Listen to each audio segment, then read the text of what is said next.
الحمدللہ الذی بیدہ تصریف الاحوال وتخفیف الاسقال لا الہ الا اللہ قدوسا نعمت العیون والرحمن لا تأخذہ سنۃ ولا نوم والصلاة والسلام علی سید الہادین الی محسن الافعال والاقوال اما بعد اعوذ باللہ من الشیطان الرجیم بسم اللہ الرحمن الرحیم قال اللہ تبارک و تعالی فی القرآن الحکیم اقرأ خلق صدق اللہ مولانا العظیم وصدق رسولہ النبی الامین المتین الکریم۔ معزز ملت اسلامیہ، خطبہ مسنونہ کے لاسٹ میں قرآن مجید کا ایک جز پیش کیا ہے، اس کے تعلق سے کچھ عرض و معروض کرنے سے قبل میں اپنی اور آپ سب کی عالم اسلام کے مسلمانوں کی کامیابی چاہتے ہوئے ضروری سمجھتا ہوں کہ ہم غریبوں کے آقا وہ رسول کے دارین کا سکون جن کی ذات سے متعلق ہے، کہہ دیجیے سبحان اللہ، کہ دارین کا سکون جن کی ذات سے متعلق ہے، ہر کام کا اہتمام جن کے کردار سے مربوط ہے، اکرام و احترام جن کا خاصہ ہے، اور لاسٹ پوائنٹ کے طور پر کہتا ہوں کہ اولیاء کرام جن کے در کے بھکاری ہیں، انہیں کی بارگاہ میں درود و سلام کا نغمہ پیش کریں۔ پڑھیے بآواز بلند اللہم صلی علی سیدنا و مولانا محمد وبارک وسلم صلو علیہ الصلوۃ والسلام علیک یا رسول اللہ صلی اللہ تعالی علیہ وسلم۔ ہمارے بیچ میرے کرم فرما قاضی شہر حضرت علامہ مفتی مناظر حسین صاحب بھی موجود ہیں، اور ہماری دائیں جانب قاری یامین صاحب قبلہ یہ بھی تشریف فرما ہے، اور میں تھوڑے سے وقت کے لیے حاضر ہوں۔ قاری صاحب بس 10 منٹ کے لیے، 10 سے 15 منٹ کے لیے حاضر ہوں، آپ اس گفتگو کو سنیں، کیونکہ ہمارے جلسوں کا ایک معیار ہے، بس ہائے تھوڑا سا گنگنا دیا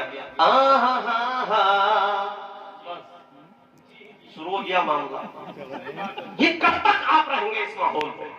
میں اس کی مخالفت نہیں کر رہا ہوں، لیکن میں یہ بات اس لیے کہہ رہا ہوں کہ تھوڑا سا کچھ سنیں، ایک پیغام لے کر کے جائیں۔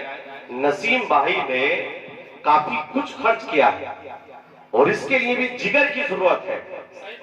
سربر کھیڑے میں کافی امیر لوگ ہیں، میں جانتا ہوں ایسے لوگ بھی ہیں کہ زمین بیچ دی قاری دلشاد کو، اور وہ نام میں ہے قاری یامین صاحب کے، اور وہ مالدار ہیں، لیکن ان سے آج تک 1 روپیہ رب کی بارگاہ میں خرچ نہ ہو سکا۔ یہ توفیق میرے رب نے نسیم بھائی کو دی ہے کہ انہوں نے ایک ادارہ قائم کر کے، اور پہلے ہی سال میں قاری نبی حسن کے ذریعے سے 5 حافظ قرآن تیار کر دیے۔ سبحان اللہ، عظیم نعمت ہے رب کی، دولے تو بے شمار ہے۔ یہاں پر چودھری یونس صاحب بھی ہیں، یہ بھی مجھے لگتا ہے تقریباً 50 لاکھ کی گاڑی میں تو گھومتے ہی ہوں گے، لیکن میں مخالفت نہیں کر رہا ہوں ان کی، یہ بھی کافی خرچ کرتے ہیں دین میں، اور میں ان کو جانتا بھی ہوں۔ یہ سیاست میں بڑا اونچا قدم رکھتے ہیں، اور خوشی ہوتی ہے کہ ہمارے لوگ بھی سیاست میں جائیں، کیونکہ یہ ہمارا حق ہے سیاست بھی۔ یہ باتیں میں نے اس لیے کہی ہے تاکہ آپ کو سن سکیں، کیونکہ یہ ماحول آپ نے ایسا گرما دیا ہے کہ بس ایک مسکرا کر کے گنگنانے والا آ جائے۔ ارے آپ کے بیچ ایک ایسا گنگنانے والا ہے، میں سچ بتاؤں آپ کو کہ میں کسی شاعر کو پسند نہیں کرتا ہوں، اگر کسی کو پسند کرتا ہوں تو میں عثمان ہارونی کو پسند کرتا ہوں۔ اس کی وجہ یہ ہے، میں نے خود سنا ہے ان کو قلعہ کھیڑے میں کہ جب یہ نعت پڑھتے ہیں تو ان کی نظر پیسوں پر نہیں بلکہ کس پر ہوتی ہے؟ ہم سب کے آقا پر ہوتی ہے۔ سبحان اللہ، یہ اللہ کے رسول کے نشے میں ڈوب کر کے نعت پڑھتے ہیں، زیادہ گنگنانے کی ضرورت نہیں ہے، اور اس پر زیادہ نشان نہیں ہے، ان کو سنیں آپ. اور ہمارے بیچ ایک عظیم شخصیت جلوہ نما ہونے والی ہے، اور آپ جانتے ہیں کون ہے؟ ان کو بلانے والے کوئی ایسے ویسے نہیں ہو سکتے، ان کو بلانے کے لیے جگر کی ضرورت پڑتی ہے. اور عظیم شخصیت ہے جن کا نام کیا ہے؟ حضور احسن میاں. سبحان اللہ. اگر وہ مدینے چلے جائیں تو لوگ راستے میں پھول بچھاتے ہیں. سبحان اللہ. اگر وہ ملک شام چلے جائیں تو راستے میں لوگ پھول بچھاتے ہیں. وہ تو ہمارے ہیں، ہمارے بیچ آنے والے ہیں، تو کیوں نہ ہم اپنے دل بچھائیں. تو بہرحال میں اپنے مضمون کی طرف آتا ہوں. اس سے پہلے میں مناسب نہیں بلکہ ضروری سمجھتا ہوں کہ ہم غریبوں کے آقا، وہ رسول کے دارین کا سکون جن کی ذات سے متعلق ہے، کہہ دیجیے سبحان اللہ. ہر کام کا اتمام جن کے کردار سے مربوط ہے، اکرام و احترام جن کا خاصہ ہے، اولیاء اکرام جن کے در کے بھکاری ہے، انہیں کی بارگاہ میں درود و سلام کا نغمہ پیش کریں. پڑھیے آواز بلند اللہم صلی علی سیدنا مولانا محمد مبارک وسلم. صلاۃ و سلام علیک یا رسول اللہ. مرحبا. قاری صاحب، اس میں لوگ آپ نے بڑا کرنا لگایا ہے موبائل میں، اور آج تو موبائل بھی آپ کا نیا لگ رہا ہے، اور امید ہے کہ یہ موبائل تو کچھ بھی نہیں ہے، نسیم بھائی تو آپ کو ایپل دلوا سکتے ہیں. جی صحیح بات. مرحبا. دستار کا منظر عظیم الشان ہے. ارے کہہ دو یار. مرحبا. دستار کا منظر عظیم الشان ہے، بزم میں دولہا بنا جو حافظ قرآن ہے. مرحبا. بزم میں دولہا بنا کیا بات، جو حافظ قرآن ہے، اور ان کے ماں اور باپ کے، کیا بات، ان کے ماں اور باپ کے جو حافظ قرآن کے یہاں والدین بیٹھے ہوئے ہیں، وہ اپنی شان پر فخر کرے اور سنے کہ ان کے ماں اور باپ کے سر حشر کے میدان میں تاج رکھا جائے گا. سرکار کا فرمان ہے، تاج رکھا جائے گا. سرکار تکبیر، نعرہ رسالت، عظمت قرآن، شان حافظ قرآن، مسلک اعلی حضرت. اور سنے نسیم بھائی، کارنامہ دیکھ کر، قاری صاحب، کارنامہ یہ ہمارے بڑے بھائی ہیں قاری نبی حسن، کیونکہ میں اکیلا ہوں. اب میں نے جب دیکھا کہ میرا کوئی بھائی نہیں ہے تو میں نے حضرت کو اپنا بھائی بنا لیا، سبحان اللہ. کیونکہ یہ جگر بھی رکھتے ہیں. نسیم بھائی کے پاس دو چیزیں ہیں، جگر بھی ہے اور دولت بھی ہے. ماشاءاللہ. اور قاری صاحب کے پاس ابھی صرف جگر ہے، لیکن لگتا ہے کہ یہ کنورٹ ہونے والے ہیں ماشاءاللہ. دولت کی طرف بھی. سبحان اللہ. کیونکہ جب دین کا کام کرتے ہیں تو اللہ تبارک و تعالیٰ دولت کا نزول فرماتا ہے.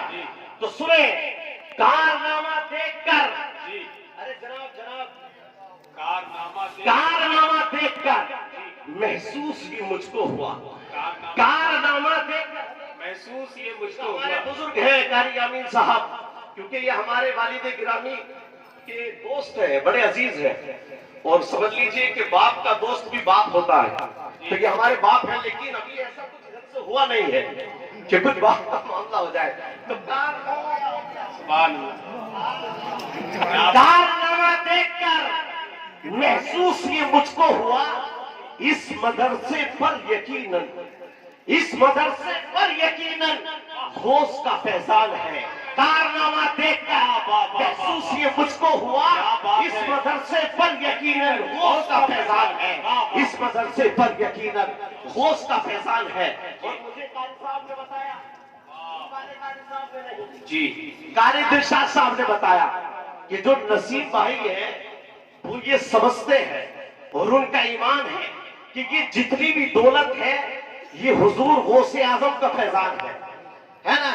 تو کارنامہ دیکھ کر محسوس یہ مجھ کو ہوا، ہمارے نسیم بھائی پر غوث کا فیضان ہے. واہ واہ. ہے نا؟ نعرہ تکبیر، نعرہ رسالت، فیضانی غوث اعظم، مسلکی اعلی حضرت، آمدی علماء اہل سنت، آمدی علماء اہل سنت.